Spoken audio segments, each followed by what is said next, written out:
Agora que já ia ficando preparado nas sublimes tarefas da apreciação interior das planícies e do sol poente, não sei bem as razões por que me levam ou por que me transferem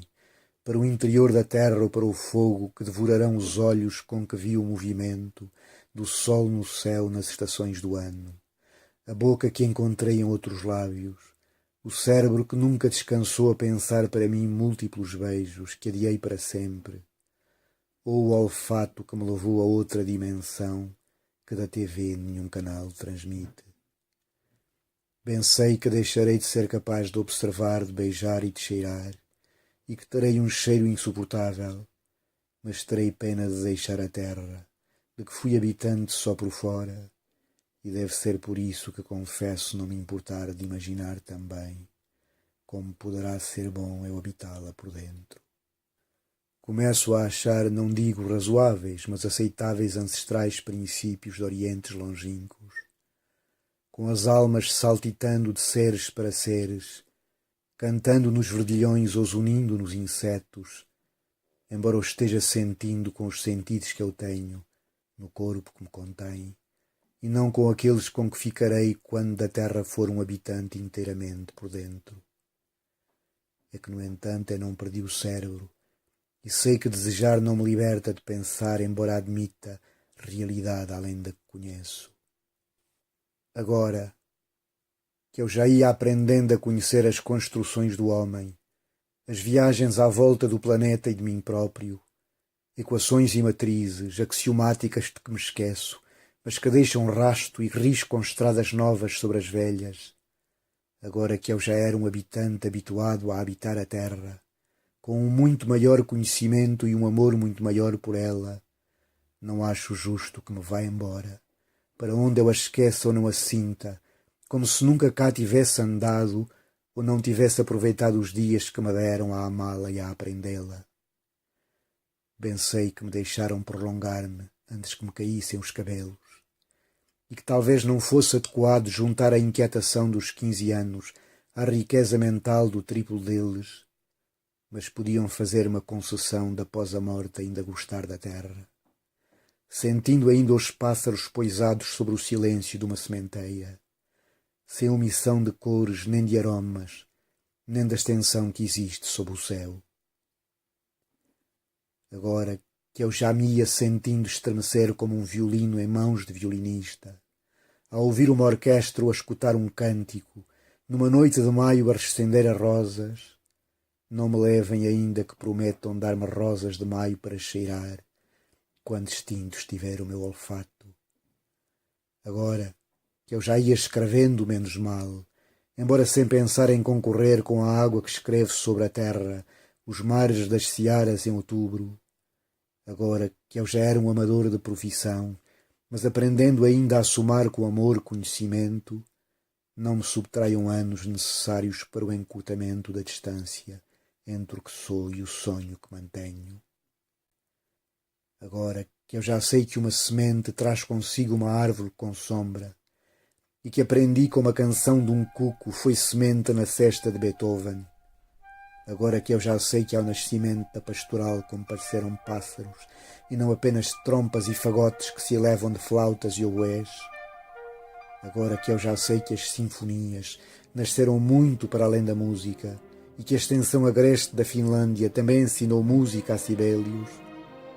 agora que a alegria me dá lágrimas logo a abrir o Boris Godunov, não me levem as lágrimas que vibram quando a vida me vibra nos ouvidos, transportada nos sopros ou nas cordas.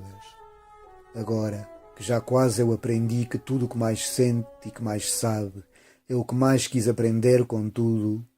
não me levem ao nada onde se perca o tudo que contudo se aprendeu. Se lá ao menos eu pudesse ainda continuar a audição das árias e dos coros que são da criação de Verdi, que não memorizei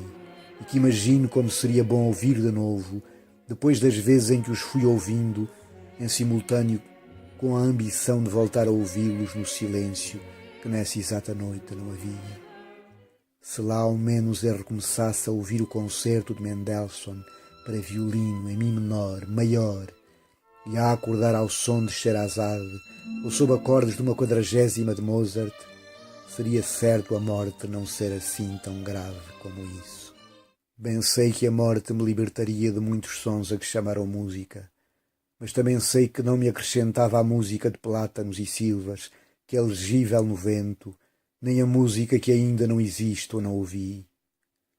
Agora que aprendi profundamente que a poesia é pouco sem o ritmo, porque é filha da música e que perde quando perde a raiz, que sem raiz nenhum craveiro ainda floresceu, nem nenhuma figueira frutifica,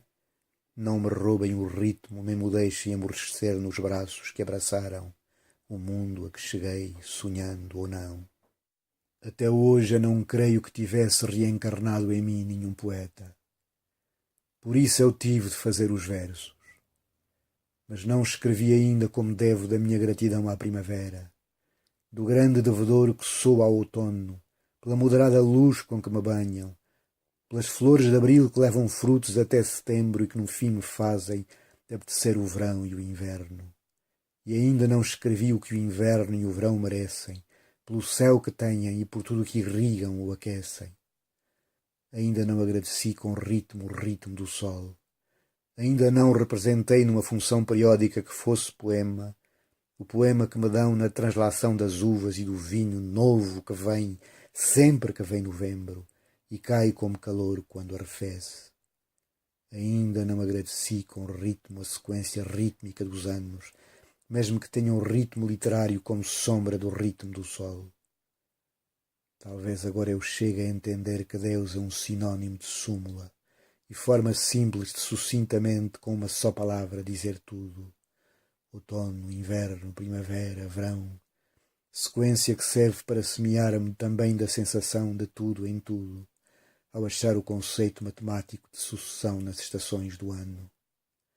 Ainda não agradeci os dias que recebi, ainda que nem sempre eu os preencha a construir o livro, que valha todos os livros, ou a amar a mulher que represente todas as mulheres. Por isso eu precisava de mais dias para a canção que ainda não cantei. Eu não cantei ainda a primavera que lhes vejo no corpo e no bailado, na ondulação que trazem pendurada nas ancas, nos cabelos e no peito, que me ajardina o olhar e me encaminha o sonho. Bem sei a vocação fluvial do tempo que não fica à minha espera, mas também sei que felizmente ainda prisioneiros não andam os meus olhos que nelas poisam e embriagam tanto como naquele tempo em que eu as tinha por serem o perfume mais perfeito. Irei, mas antes quero que me deixem dizer a todos os que cá ficarem que nunca desejei outra galáxia, que desde então não riam outro sítio, que em nenhum outro lado rios correram para mim, que não tive uma outra terra senão esta em que eu ando, tresnoitado, doido por vezes a cheirar a sonho, mas sempre consciente do pecado que cometi quando não vi o sol a nascer ou a pôr-se, quando eu sei que ele nenhum dia se esqueceu de vir abastecer de luz a clorofila. Se para isso é certo que possuo atenuantes como a tarde e a noite, onde fico esquecido a ver estrelar-se o céu e o sono não me deixa ser um galináceo, é grave que me ausente daquele momento inicial do dia, ou do outro momento que prepara a entrada da sombra e do silêncio. Desejaria, a exemplo de Camus, que a haver outra vida ela pudesse ser o sítio dos sítios, para sempre o lugar onde eu me lembrasse desta, onde eu não me esquecesse da poesia escrita, dos versos de Cesário Verde, das varinas das ancas opulentas que embalavam os filhos nas canastras, que teriam naufrágios, da poesia geométrica que mostra que o rigor não se traduz na ausência de beleza, que o girassol, quando uma flor ensina, não se esquece das regras que ela cumpre antes de vir dizê-lo Fibonacci. Se no sítio dos sítios existisse a carga metafórica de Herberto, com sua jovem mulher, a sua harpa de sombra e o seu arbusto de sangue a encantarem a noite, ou a força telúrica de Torga a irradiar de um verso do horizonte infinito silêncio circular, se no sítio dos sítios me encontrasse ainda no limiar da criação, na companhia de Manuel de Barros, a ouvir um concerto a céu aberto para solos de ave, ou a aprender o chão em sua lírica gramática, não levava comigo outra tristeza senão a que se tem ao fim da tarde, por ter por certa na manhã seguinte a chegada dos pássaros, de novo o erguer da luz, o orvalho sobre as folhas e a sensação de sempre ser presença nesta função contínua com domínio tão infinito e cósmico que custa a aceitação de um dia despedir-me. Perder a próxima estação do ano, ou as manhãs que viessem encontrar-me e não me achassem para recebê-las, sem a mínima dúvida seria decepcionante, para quem viveu como se fosse o cosmos, e não parte do cosmos com os dias limitados a algumas dezenas de milhares. Se eu ao menos partisse, mas ficasse em mim o que eu amei, de qualquer forma, e pudesse escrever ou dispusesse no azul do céu na extensão da terra, o que a terra e o céu foram em mim, só assim mereceria a morte a beleza da música de um réquiem. Pois eu irei, já que não posso opor-me. Mas antes desejava que soubessem que não tive desejos que não fossem legítimos, que não se equiparassem ao desejo de vento do veleiro, ao desejo de rosas da roseira. Que estou aqui ainda com a febre de estar, e com um ímpeto mais forte que o ímpeto que eu tinha no princípio, com os sentidos parecendo agosto perante um lago a acenar com água. Duvido que ao partir possa levar a sede e a água. Mas gostava ainda de escrever um poema que dissesse que sei mais de uma se souber da outra, que sei agosto por saber dezembro, e queria que soubessem que se eu sei do corpo dela porque o vi no verão, sonhei-o mais quando o inverno veio. Está a chegar janeiro com os ventos, não faltará em mar sua floração, e nunca o mês de junho nos faltou com o trigo que maio amarelece.